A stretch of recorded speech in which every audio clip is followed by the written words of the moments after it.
অধ্যায় ৪ Karachi cricket cult.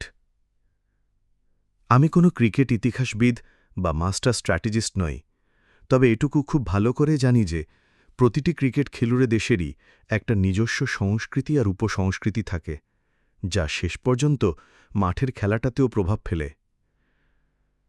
আর এই মৌলিক ব্যাপারগুলোই একসময় মিশে যায় আপনার ক্রিকেটিং ডিএনএতে। আমাদের সেই বিখ্যাত পাকিস্তানি আগ্রাসনের উৎস কোথায় জানতে চান? তবে শুনুন। গলি থেকে রাজপথ, টেপ বলের জাদু।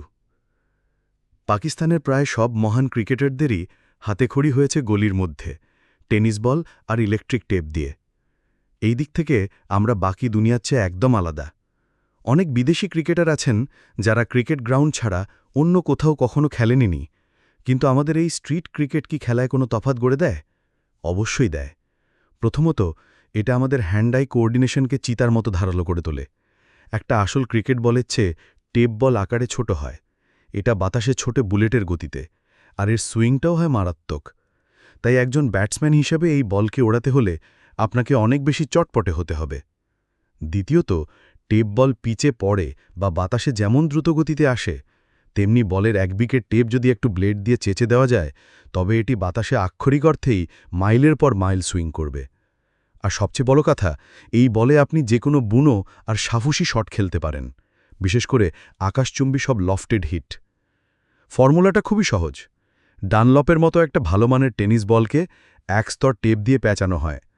আমাদের সময় করাচিতে নানা রঙের জাপানি নিট্টো টেপ পাওয়া যেত। ওটাই ছিল সবার প্রথম পছন্দ। পকেটে টাকা কম থাকলে উইন বা লেপার্ড চলত, তবে এর চেয়ে নিচে নামা যেত না, তাহলে বলের বাউন্স মরে যেত। কখনো কখনো আমরা বলটাকে রঙিনও করে তুলতাম, তবে সাধারণ নিয়ম ছিল আসল ক্রিকেটের আমেজ ধরে রাখা। দিনের ম্যাচের জন্য লাল টেপ আর রাতের জন্য সাদা টেপ। এই টেপিংয়েরও নানা কারসাজি ছিল।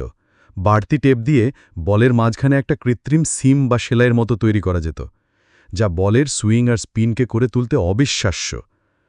করাচির তপ্ত পিচঢালা রাস্তার উপর এই বল ৫-৬ ওভার অনায়াসে টিকে যেত। শুধু টেনিস বলে খেললে আসল ক্রিকেট বলের সেই গতি বা পেসটা পাওয়া যেত না। অবশ্য একদম মুচকে বাচ্চারা সাধারণ টেনিস বলেই শুরু করত, কারণ ওটাতে চোট পাওয়ার ভয় থাকে না আর গতিও কম থাকে। যেহেতু টেপ বল লেদার বলের মতো শক্ত নয়, তাই আমাদের প্যাড গ্লাভস পরার কোনো বালাই ছিল না। আর এই বলের আঘাতে আশেপাশের জানালার কাঁচ, ল্যাম্পপোস্ট বা পার্ক করা গাড়ির বনেটে যে দাগ পড়ত না তা নয়, হিল হিলে দাগ পড়তই। আর তেমনটা হলেই আমাদের রেডি রাখতে হতো এক দুর্ধর্ষ এক্সিট প্ল্যান বা চম্পট দেওয়ার রাস্তা। আর বল যদি ব্যাটসম্যানের মুখে বা বুকে এসে লাগত, ধুর, ওতে আমাদের মতো পাঠানদের কিছু যায় আসত না। টেপ বল তো আমাদের দাঁতকে আরও মজবুত করত। স্নাইপারের চোখ আর করাচির টি-20। সেন্ট্রাল করাচির সেই ঘিঞ্জি গলি আর বহুতল অ্যাপার্টমেন্টগুলোর মাঝখানে যখন আপনি ওই পাগলা সুইং করা টেপ বল নিয়ে নামবেন, তখন আপনার চারপাশটা হয়ে উঠবে একটা খাঁচার মতো। সেখানে আপনি চাইলেই সব দিকে শট খেলতে পারবেন না। হয়তো দেখা গেল শুধু লং অনের অপর দিয়ে ছক্কা মারার জায়গা আছে, লং অফে মারলেই সোজা কারোর রান্নাঘরে। এই ধরনের প্রতিবন্ধকতার কারণে আপনার মনটা একজন সাধারণ ব্যাটসম্যানের মতো নয়, বরং একজন নিখুঁত স্নাইপারের মতো কাজ করতে শুরু করবে। কোথায় সামান্য ফাঁক আছে, বল ঠিক সেখানে পাঠাতে হবে। টেপ বলে ব্যাটিং করার রোমাঞ্চটাই আলাদা। অবসর নেওয়ার আগ পর্যন্ত ইউনিস খান একটা টেনিস বলের অর্ধেক অংশ চেচে প্র্যাকটিস করতেন, যাতে বলের ওই অবিশ্বাস্য সুইং খেলার অভ্যেসটা ধরে রাখা যায়।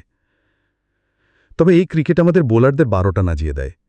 টেপ বলের লাইন আর লেংথ আসল লেদার বলের থেকে সম্পূর্ণ আলাদা। বলটা ওজনে হালকা হওয়ায় বোলারকে অতিরিক্ত গায়ের জোর বা কোনোয়ের মোচড় ব্যবহার করতে হয়, আর এতে ইনজুরির ঝুঁকি বহুগুণ বেড়ে যায়। সম্ভবত এই কারণেই পাকিস্তানের সেরা ফাস্ট বোলাররা করাচি থেকে নয়, বরং পাঞ্জাব বা উত্তর পশ্চিম সীমান্ত থেকে উঠে আসে। ওখানকার বিস্তীর্ণ মাঠ আর উন্মুক্ত বাতাস প্রথাগত লেদার বল ক্রিকেটের জন্য একদম আদর্শ, করাচির এই অবরুদ্ধ গলিগুলোর মতো নয়। আমরা তখন ৫০ ওভারের ম্যাচই খেলতাম। আইসিসির খাতায় তখন টি-20 ক্রিকেটের জন্মই হয়নি, কিন্তু করাচির বুকে ওটা রমজান ক্রিকেট সার্কিটে রমরমিয়ে চলছিল। আমি বুক ফুলিয়ে দাবি করতে পারি, টি-20 ক্রিকেটে আসল জন্ম আর আবিষ্কার হয়েছিল এইখানে করাচিতেই। রমজান মাসে তীব্র গরম আর ১৬ ঘণ্টার রোজার ক্লান্তির কারণে দিনে খেলা অসম্ভব, তাই রাতে নামত ক্রিকেটের ঢল। আলোর শহর করাচি, এটি ছিল একটা বার্ষিক উৎসব। সেই সময় করাচিতে রাজনৈতিক অস্থিরতা আর গ্যাংস্টারদের তাণ্ডব বাড়ছিল। স্টেডিয়ামগুলো দখল হয়ে যাচ্ছিল। সেই নরককুণ্ডের মধ্যে তরুণদের সুস্থ থাকার একমাত্র অক্সিজেন ছিল এই নাইট ক্রিকেট আর টি20 টুর্নামেন্ট। এটা করাচি ক্রিকেট কাল্টের এমন এক অন্ধকার অধ্যায় যা কেবল একজন খাঁটি কারাচিওয়ালাই ফিল করতে পারবে। বলা হয় প্রয়োজনীয় আবিষ্কারের জননী। করাচির এই কংক্রিটের জঙ্গলে মাঠের অভাবই আমাদের উপহার দিয়েছিল টেপ বল ক্রিকেট। দিন রাতে যে কোনো সময় এখানে যুদ্ধ লেগে যেত। Apartment A versus apartment B, গলি 1 ভার্সেস গলি 2, block X versus block Y. করাচিতে জন্মানোই টেপ বল আজ পুরো পাকিস্তান তো বটেই, এমনকি বিশ্বজুড়ে ছড়িয়ে পড়েছে। ক্রিকেটের এই বিবর্তনকে নাক ছিটকানোর কিছু নেই, একে স্বাগত জানানোই উচিত। ক্রিকেট হোক না সারের অভিজাত ক্লাবে বা করাচি ধুলোবালি মাখা অলিগলিতে, দিন শেষে খেলাটার নাম তো ক্রিকেট, আর এতেই আসল আনন্দ।